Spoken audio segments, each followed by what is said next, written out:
जिसको भी सरसों का साग बनाना झंझट लगता है तो आप एक बार ये रेसिपी जरूर देखना। Hello ji, welcome to Ganpati Rasoi. Ganpati रसोई में आज बना सरसों का साग, वो भी इंस्टेंट। ना घंटों की मेहनत, ना घंटों खड़े रहना, ना घोटना, कुछ भी नहीं करना। चलो करते हैं रेसिपी स्टार्ट। जैसे ही सर्दी आती हैं सरसों का साग हर घर में बनता है। आज मैं बताऊंगी आपको, सर्दियां स्टार्ट हो चुकी हैं लेकिन अब मेन काम आता है पालक को छांटना। इस तरह से पूरी पालक की एक गुच्छी जो गांठ होती है वो ले लेनी है और आगे से यहाँ से पकड़ के इस तरह से देखो, इस तरह से हिलाते जाएंगे। इसमें आसानी होगी पालक को छांटने में। इस तरह से इसको काट देंगे। ये देखो, इस तरह से ऊपर से पकड़ेंगे इसकी चोटी और इस तरह से छांटते जाएंगे। बहुत जल्दी तैयार होगी ये पालक छांट के। और पालक को बीच बीच से इस तरह से देखते रहेंगे। अगर पीले पत्ते होंगे वो निकाल देंगे। अब आती है बारी सरसों की। ये देखो सरसों को किस तरह से लेना है। इसी तरह से सरसों ऊपर से ये पत्ते हटाते हुए ये वाला लेना है और इसको इस तरह से काट के यहाँ से भी काट देंगे। इसको फेंकना बिल्कुल भी नहीं है। इसका इस तरह से छिलका उतार लेंगे। पंजाब में जो साग बनता है ना, इसी तरह से छिलका उतार के पत्ते कम लिए जाते हैं, डंठल ज़्यादा लिए जाते हैं। ये देखो इस तरह से लेना है। इसी तरह से हम सारी सरसों छांट लेंगे। ये देखो इस तरह से। अगर मोटे वाली सरसों है तो बीच के ये निकाल लेने हैं, छोटे वाले पत्ते। इनको फेंकना नहीं है, ना ही इसके डंठल को फेंकेंगे। इस तरह से निकाल के अगर बनाएंगे ना तो ना है तो कड़वी बनेगी और चिकनाई भी आएगी इसमें उबलते वक्त। अगर आपका साग उबालते वक्त चिकना है तो मानो टेस्टी बनेगा। अगर आपका साग उबालते वक्त चिकना नहीं हुआ तो मानो टेस्टी नहीं बनेगा। ये भी एक ट्रिक ही है। ये देखो पालक और सरसों को तो हमने छांट लिया है। अब आती है बथुए की बारी। ये देखो इस तरह से बथुआ लेना है आपको और तोड़ते जाना है। इस तरह से ऐसे भी कर सकते हो। अगर आपको हरी सब्जी बनाना झंझट लगता है, इनको तोड़ना, काटना, छांटना, धोना, तो आप एक बार मेरे तरीके से इस तरह से देखो कितने जल्दी जल्दी टूट के रेडी होगा। जो पत्तेदार सब्जियां होती हैं उनको अच्छे से वॉश करना होता है। गहरे पानी में डाल के, गहरा बर्तन ले लेना है कोई भी, उसमें डाल के 4 से 5 कम से कम 4 से 5 बार। ये देखो इस तरह से भी कर सकते हो। थोड़े से टाइम में ये देखो कितना सारा बथुआ टूट चुका है। और एक बात और बताऊंगी मैं आपको आज, हरे पत्ते वाली जो सब्जियां होती हैं उनको पहले धो के फिर काटना होता है। काट के नहीं धोना होता। धो तो लेते हैं हम कई बार, लेकिन उनसे उनकी सारी जो प्रोटीन, फाइबर जो होता है वो पानी में निकल जाता है। वैसे आयरन होता है हरे पत्ते वाली सब्जियों में। इसी तरह से बथुआ भी हम मिनटों में रेडी कर लेंगे तोड़ के। यहाँ पर हमने ले लिया है बथुआ। इसको भी अच्छे से 2 से 3 बार करके धो लिया है। पालक को भी धो लिया अच्छे से और सरसों ले लिए। सबसे पहले हम सरसों लेंगे और उसको बारीक बारीक काट लेंगे। सबसे पहले हम लेंगे सरसों।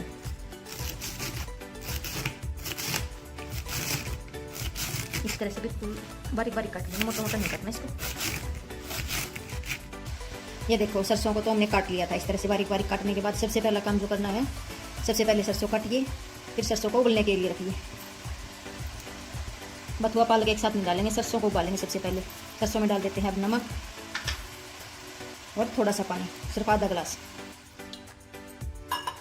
सबसे पहले हम सरसों को पकाएंगे 5 से 6 मिनट तक, तब तक हल्की सॉफ्ट नहीं हो जाती। उसके बाद डालेंगे इसमें बथुआ काट के। इस तरह से पालक को भी हमने 2 से 3 बार धो लिया और अब काट लेते हैं इसको बारीक बारीक। आप चाहो तो इसको दांत की सहायता से काट सकते हो।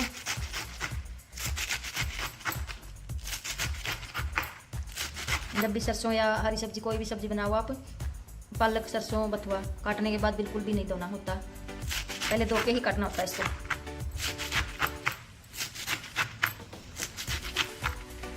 पालक को काटने के बाद साइड में कर दिया। अब आती है बारी बथुए की। इस तरह से बथुआ भी बारीक बारीक काट लेंगे। तब तक सरसों भी अच्छे से उबल जाएगी।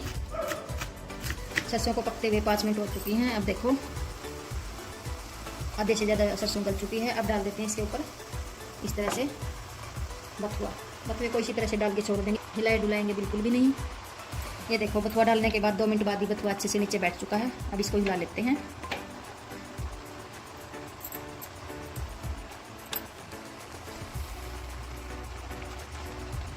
अब डाल देते हैं इसमें पालक। अब पालक डालने के बाद इसको ऐसे ही पकाएंगे, ढक के नहीं पकाएंगे। ये देखो थोड़ी देर बाद पालक भी अच्छे से बैठ चुकी है। अब इसको ऊपर नीचे कर देते हैं।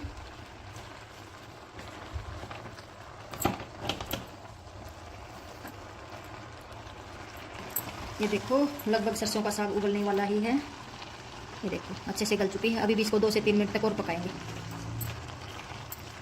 एक बार इसको इस तरह से ऊपर नीचे कर देते हैं। जब में यहाँ पर क्या करते हैं, इसी टाइम पर मक्की का आटा डालना हो तो मक्की का आटा डाल देते हैं, अगर बेसन डालना हो तो वो डाल देते हैं, अगर बाजरे का आटा डालना तो वो डाल देते हैं। लेकिन हम ऐसा कुछ नहीं करने वाले। आप देखते जाइए हम कैसे करते हैं। बिल्कुल झटपट बन के रेडी होगा, इंस्टेंट लगा लो। अब हमने यहाँ पर ले लिए हैं 2 प्याज। प्याज का हमने छिलका उतार लिया है।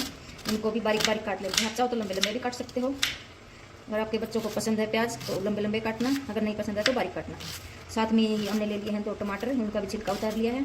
4 से 5 ले लिए हमने हरी मिर्चें और छोटा सा टुकड़ा ले लिया हमने हल्दी का, कच्ची वाली हल्दी का। इतना ही ले लिया हमने अदरक और पूरी गांठ ले ली हमने लहसुन की। अब क्या करना है, प्याज और टमाटर को इस तरह से काट लेना है और हरी मिर्ची, लहसुन, अदरक और हल्दी, इसका हम पेस्ट बना लेंगे इसी तरह से।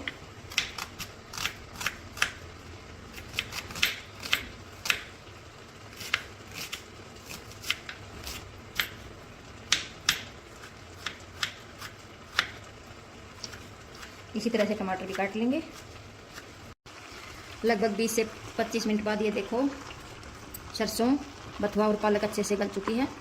ऐसे इस तरह से दबा के देख लेना। अब गैस बंद कर देते हैं। इसको छलनी में निकाल लेते हैं। ले लेंगे छलनी, इसके नीचे रख लेंगे कोई भी बर्तन। अब इसमें निकाल देंगे इसको। अब इसको एक बार इस तरह से दबा दबा के इसका पानी निकाल देंगे और साइड में करते जाएंगे। इसे इस तरह से करने से जल्दी ठंडा होगा ये।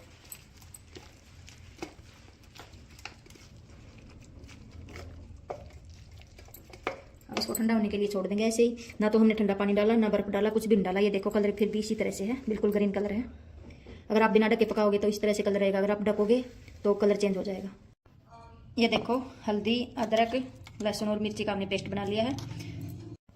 यहाँ पर अब हमने ले ली है दही, आधा कटोरी दही ली है। जो छोटे वाली घर में कटोरी होती है उस कटोरी से हमने 1 कटोरी आधा कटोरी अब दही ले लेना है आपको। इस तरह से दही को लम्स फ्री कर लेना है। अब डाल देंगे इसमें, ये देखो सब्जी वाली जो चम्मच होती है वो भर के बाजरे का आटा इस तरह से। अब इसको अच्छे से मिक्स कर लेंगे इसमें। अब डाल देते हैं इसमें थोड़ा सा पानी। तब तक इसको छोड़ देंगे, तब तक प्याज टमाटर भून लेते हैं। अब डाल देते हैं 1 चम्मच भर के सब्जी वाली देसी घी। यहाँ पर आपको तेल बिल्कुल भी नहीं डालना होता। मक्खन भी डाल सकते हो, बटर भी डाल सकते हो, लेकिन सरसों का साग घी में ही बनाया जाता है। घी गर्म होने पर अब डाल देते हैं इसमें 1 चम्मच जीरा। अब डाल देंगे सूखी लाल मिर्च 3 से 4 मिर्च। डालने के बाद अब डाल देते हैं बारीक कटा हुआ प्याज।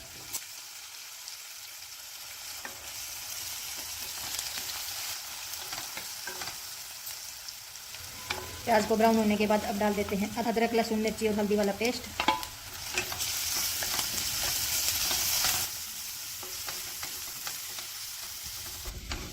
इस तरह से लहसुन और मिर्च को भी अच्छे से भून लेंगे। अब डाल देंगे इसमें नमक,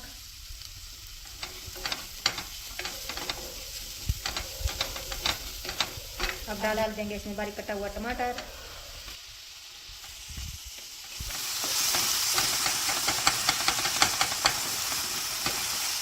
अब टमाटर को भी सॉफ्ट होने तक भूनेंगे। अब डाल देंगे बिल्कुल थोड़ी सी हल्दी, क्योंकि हमने इसमें कच्ची हल्दी भी डाल के रखी है, और थोड़ी सी भी डालेंगे लाल मिर्च। अब गैस की फ्लेम कर देंगे स्लो और एक बार इसको मिक्स कर देंगे। टमाटर डालने के बाद, नमक डालने के बाद, मिर्च डालने के बाद अब इसको ढक के पकाएंगे तब तक कि प्याज टमाटर अच्छे से घी नहीं छोड़ देते, तब तक इसको ऐसे ही पकाना है। ये देखो अब पालक हमारी ठंडी हो चुकी है। अब क्या करना है, इसको इस तरह से उठाएंगे हाथों में और ये देखो इस तरह से इसका पानी निकाल देंगे सारा जितना भी है, दबाते हुए हाथों को इस तरह से दबाते जाएंगे।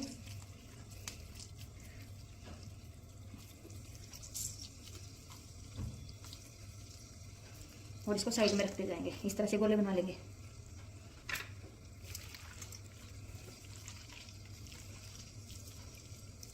इस तरह से पानी निकालने से क्या होगा, जो सरसों का कसेलापन होता है नहीं, ज़्यादा सरसों का टेस्ट अलग से आता है, वो नहीं आएगा बिल्कुल भी। सब्जी में टेस्ट बहुत ही बढ़िया आएगा इस तरह से निचोड़ के अगर आप बनाओगे तो। इस तरह से सारा पानी निकाल देंगे। आटे को रखे हुए 10 मिनट हो चुकी हैं। एक बार फिर से इस तरह से मिक्स कर लेंगे और सीधा डाल देंगे प्याज टमाटर के पेस्ट में। चलिए तो एक बार चला लेंगे इस तरह से। अब डाल देंगे पेस्ट, ये देखो आटे वाला। जैसे ही पेस्ट डालेंगे साथ साथ चलाते जाएंगे, क्योंकि इसमें लस्सी है वरना फट जाएगी। कड़ी की तरह इसको चलाते जाना है। अब इसको छोड़ना बिल्कुल भी नहीं है, तब तक उबाल नहीं आ जाता। ये देखो 2 से 3 मिनट बाद उबाल भी आ चुका है। और ये देखो पेस्ट अच्छे से गाढ़ा हो चुका है। अब क्या करना है, उबाल आने के बाद आप छोड़ सकते हो इसको, इस तरह से छोड़ के और ढक्कन लगा के इसको उबलने देंगे। अब हमने जिसमें पेस्ट बना के रखा था मिर्ची और अदरक लहसुन का, उसी जार को ले लिया वापस से। इसमें डाल देते हैं सरसों, इस तरह से पेड़े बना हुए। अब एक बार इसको घुमा लाते हैं मिक्सी में। ये देखो इस तरह से कुछ पेस्ट बना लिया हमने, इससे ज़्यादा पतला पेस्ट नहीं बनाना है। देखो बिल्कुल चिकना पेस्ट बन चुका है, बिल्कुल ग्रीन है अभी तक भी। ये देखो आप देख सकते हो यहाँ पर आप, ये देखो उबलते हुए 2 से 3 मिनट हो चुके हैं। एक बार इसको चला लेते हैं। अब डाल देते हैं सरसों वाला पेस्ट। पेस्ट डालने के बाद इसको अच्छे से मिक्स कर लेते हैं।